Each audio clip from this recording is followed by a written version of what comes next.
Hey kids, Dad here. It is Tuesday, January 27, 2026, and it is 11:05 in the morning. I just got back in from the barn where I managed a 12-minute, 45-second, 1.5 mile run. So 1.5 miles came out to an 8-minute, 30-second pace. My fourth fastest 1 to 2 mile run that I've done, at least in the last number of years since I've been tracking it in my phone. So, would like to set a record, but top four, that's okay, I'll take that. So, a little sweaty, a little out of breath still. But I thought I would talk to you today about tobacco. Tobacco. As you know, most of the, well, pretty much your entire life that you've known me, Dad's been doing this thing, spitting, right? Those little hockey puck sized containers. I stick some on my lip. So I'm looking like this. I'm spitting, right? I'll tell you guys, I started doing that. I smoked my first cigarette when I was in college.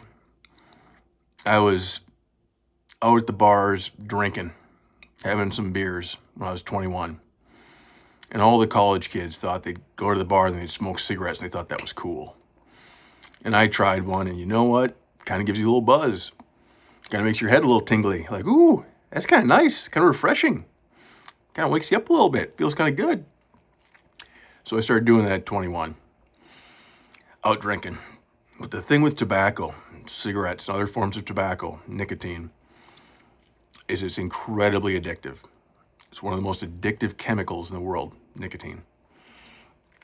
So what starts off with having one with a beer out at the bar with your friends ends up being having one every day. Then ends up being having a couple every day. Then ends up being a whole pack a day. Doing it on breaks at work, doing it when you wake up, doing it before bed, any sort of excuse you find. Before you know it, you say, oh, I should quit doing this. But you can't quit. So you try and stop doing it, you get all itchy. You really want one really bad. You think, oh, just one more will be okay, then I'll quit. So anyhow, fast forward a little bit. I'm in the military. I'm a full-time Army in 2004, 2005. The Army sent me to Korea. And I was irritated, right? Because I wanted to go to Iraq or Afghanistan, but they sent me to Korea. That's where they said they needed me. So I figured I'm going to run my ass off here. I'm going to run and work out and make them send me somewhere I want to go next. But the problem was I was still smoking, right? So I figured, well, I got to quit smoking because this is slowing me down. The smoke in your lungs, not good for running. So I quit smoking. But the problem is I switched to that chewing tobacco. So I still got the nicotine, the chemical in tobacco. I was still getting that. It's just smoking it, I was spitting it. So I could run faster. My lungs didn't have smoke in them all the time. They weren't damaged from the smoke. But that's when I started chewing tobacco. And I'll tell you, for the next 6-7 years in the military, everybody chewed tobacco. I'd be in an office on Fort Bragg, and the commander would come in for a meeting, and he'd just pass around a tin of tobacco. Nobody would start the meeting until they had a dip. So I carried that with me. I tried to quit a few times over the years, never was able to. Until 2026.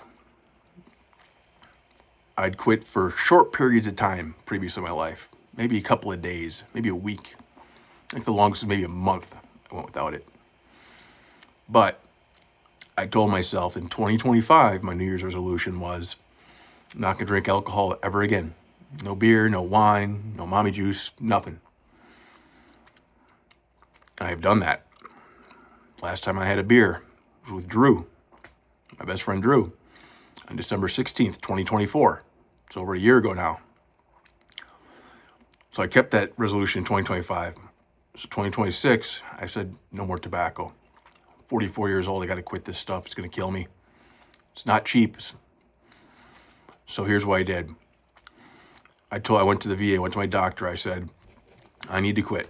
She said, you have 3 options to quit nicotine. We can give you a pill, like medicine that you take every day. That'll make you not crave nicotine as much anymore.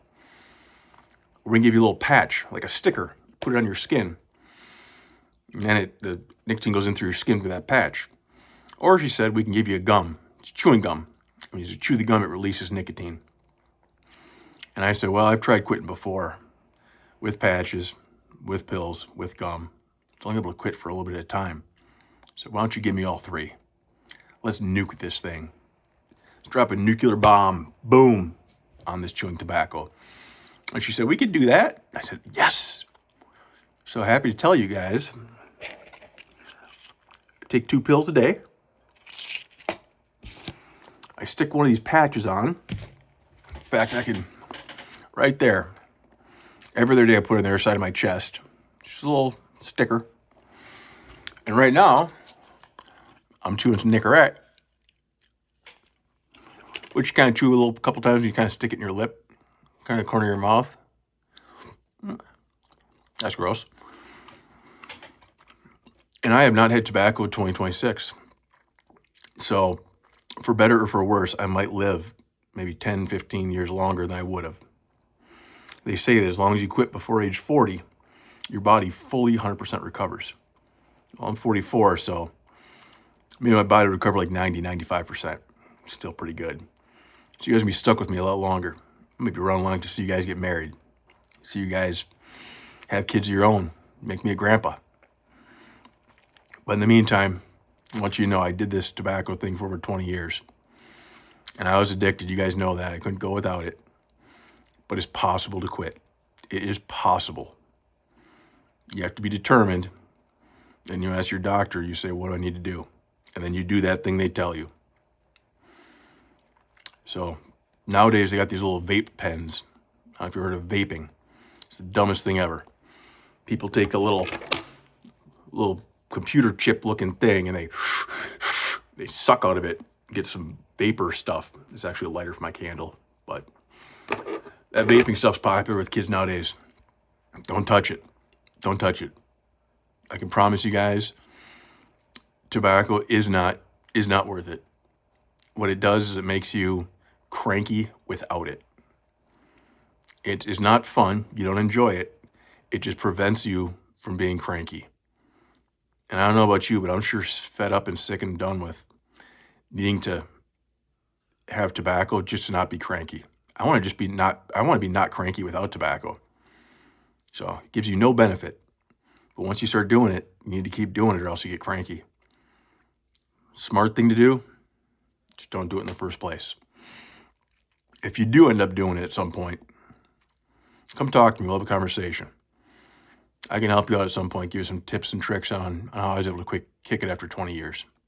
So, love you guys so much. Get to see you tomorrow. Can't wait. Gonna have some awesome hugs. It's always a good time to see you. It's always the highlight of my month. Love you guys. We'll talk soon.